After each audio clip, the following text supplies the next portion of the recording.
Did you know by doing these 6 things, you will have a massive shift in your weight dropping and the scale finally moving? What about for all those people who are like, I've tried everything, none of it works. Nothing works anymore. I've tried it all. Are you cheating, cutting corners? I know we did. On our 255-pound weight loss journey as a mother-daughter, we've tried to hack every system. Like, how much ice cream can we really press into this cup if we get a cup of ice cream? Maybe I could take an extra tablespoon of sour cream or dressing. Oh, maybe.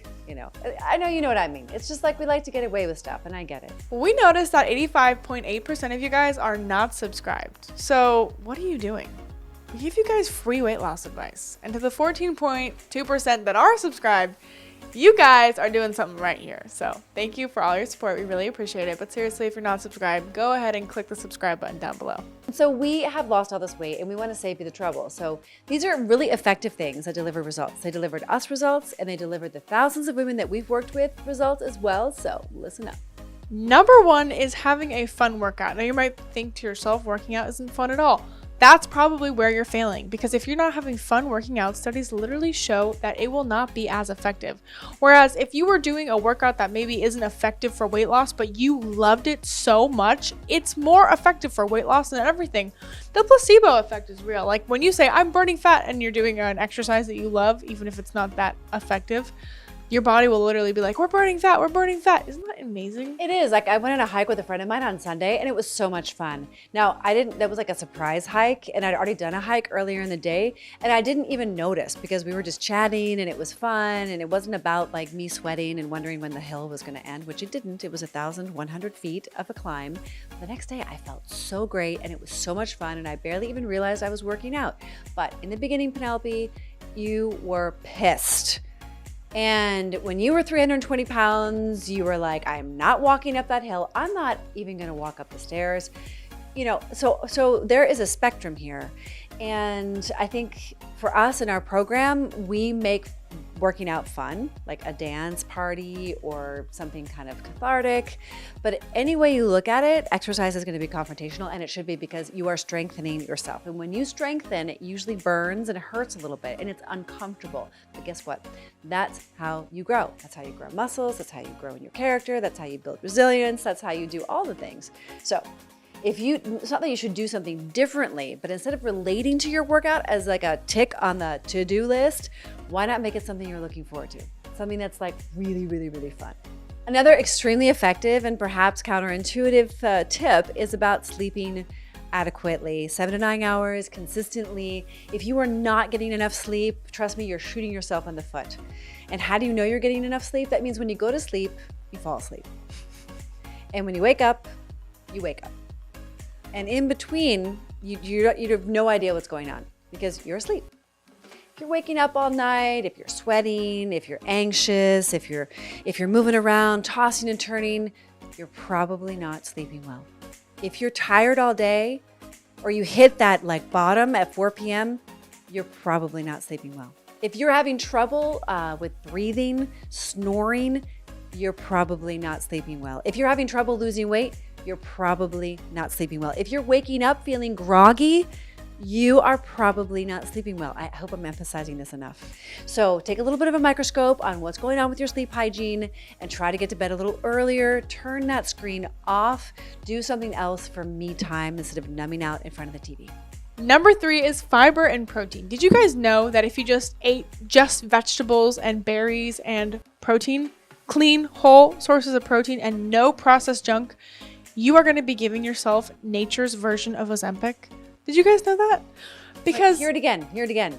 Because when you practice this every single day, your skin is going to start glowing. You are going to feel better. You're going to have more energy. You're going to sleep more deeply. You're going to move more. Your cravings will disappear. Oh my gosh, it's amazing. You'll lose weight. You'll be like, wow, how's this being possible? You will eat so full and delicious. You will eat and not have heartburn. You will eat and you'll feel satisfied deeply, and you will not be snacking all day long. I hate that feeling of snacking all day. Yeah, I mean, if this is effective. So the title of this video is effective. So if you want to be effective, then just cut stuff out.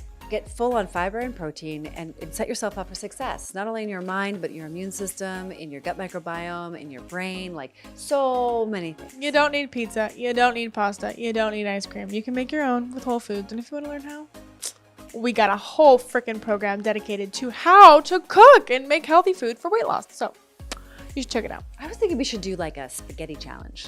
Oh, someone just made, I just saw someone make spaghetti squash Alfredo or something. It looked amazing. You can make spaghetti, and I love pasta, but like you can make spaghetti out of zucchini and squash and sweet potatoes and all kinds of fiber-rich foods. Another thing that might be a really fun hack for you, which is what we have tried, is moving instead of snacking, hydrating and moving instead of snacking. So every time you feel that craving and that pang of hunger, which could just be actually your gut microbiome bacteria, like craving more junk. Or you could be bored, hungry, angry, mad, sad, frustrated. Yeah, there's so many reasons why you might be hungry. We teach all about this in the program. But you could, instead of snacking, you could drink water and or move.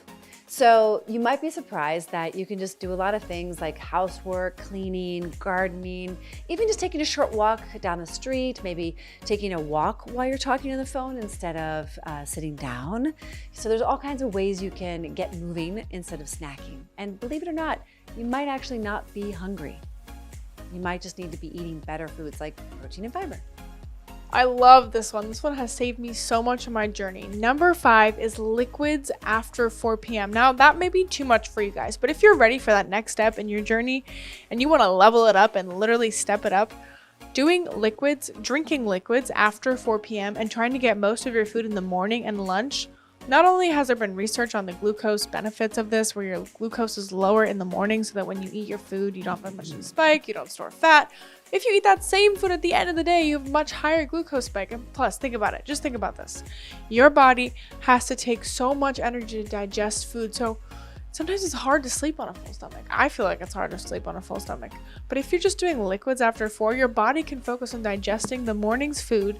And then you also naturally eat less because you're not going to snack in the afternoon. You're going to drink soups, broths, shakes, whatever. I don't think liquids after 4 p.m. is realistic for most people. And it's kind of an extreme tip. I mean, if you don't mind, I mean, that's like you might want to try that, but that might not work for everybody because it could, if you have glucose intolerance or, things like that. So I'm not like dissing the point, but what I am saying is like after 6 p.m., if you can make a hard stop. And I think for me, what I'd love to emphasize based on our research and our experience with our clients is that what's really effective is to get your calories in before 4 p.m. Get enough calories in, which you said, get them in. That means like eating a substantial enough amount of food and calories from high quality calories and ingredients, all before 4 p.m. Sometimes people can't do that because of their schedule. And so I just want to extend that window because you're still going to get good results if you can cut it off at 6. Mm-hmm. And liquids for me is also, you can do highly functional liquids like steamers made with homemade nut milk, or you drink a different kind of milk. I drink raw milk, by the way. I also really like to do soups. Really delicious homemade soups in the evening. And one of our members actually has been doing this. She's been having lighter dinners and bigger lunches. Literally, there's not one week she hasn't lost weight. Yeah. I'm amazed. Yeah. So, I mean, it really, really, really is effective. So see what works for you, but have a hard stop at 6 if you can.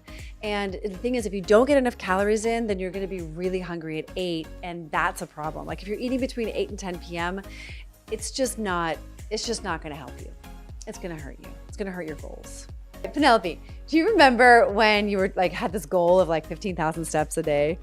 And I would be at the table doing work or something. And you would be pacing back and forth in the living room. Like, what are you doing? Like, are you okay? And you're like, Mom, yeah, I'm getting my steps in. I was like, oh, okay, yeah. So cute. Because we have a habit in the past of eating really fast. And the other people we were eating with were eating more slowly. And she'd get up and she'd start walking around the table. And I'm like, what are you doing? And you did achieve and even supersede your goals. I swear it's the best hack ever. I'm gonna start doing it again more because I'll be editing on my phone and I could just do it on the treadmill. Yeah. And I wouldn't even know. And so I love this point because I think it's over 80% of Americans are sedentary. Yes. Getting less than 8,000 steps. Yes. You should be getting 8 to 10. Yes. If you get 10 to 12. The point is, as a whole society, we have started to move less and less and less because of convenience and ease of life and our work jobs and blah blah blah. So I say walk for what feels like excessive, because if you're sitting in a chair all day, it may feel really excessive to walk when you're on the phone, or walk to the grocery store, or whatever like you can do. Like, it may feel like, oh, this is a lot, but it's not. It's a new habit you have to instill. Like, mom goes on like 5 walks a day because we have a dog, and she's like really in love with our dog, so she'll give her dog like extra walks also for her benefit. So I'm just saying, like, maybe you should get a pet to walk more. That's a good tip. Maybe getting an animal will help you. I don't know, but I'm just saying. Yeah, I think measuring it helps. I don't wear one of those devices, but many people have it built in their whatever iPhones or watches. And so you could count them to measure them. Or you could time it. You could say, okay, 30 minutes and then time it. Sedentary lifestyles has become the new smoking. And it's proven that if you live a sedentary lifestyle, you are choosing to attract diseases that are preventable, like cancer and diabetes and heart disease. And these are the top killers in our country. And so it's important that you make a decision to be a more productive person for your own health, and therefore not be a burden on our economy and your family and whatnot. So if you are living a sedentary life, I'm just going to ask you to do something different today. And if you've got knee problems or ankle problems or foot problems, there are options for you to work in a different way. But it's really important that we take our health seriously, and that we have fun while we're doing it, and that we deliver results at the end of the day, so we're not just spinning our wheels. If you're interested and ready, and I mean ready, because we are gonna hold you to your word. This is not a program that Penelope and I created that's just gonna be like AI bots. And we have experience with this, and the program works. And we want to invite you, if you're a woman and you're really, really ready, for just $47 a month for a limited time, we would love to know you better and understand what your goals are, and if we can support you, because I know we can actually. Don't forget to like, comment, share, and subscribe, and we will see you all the time.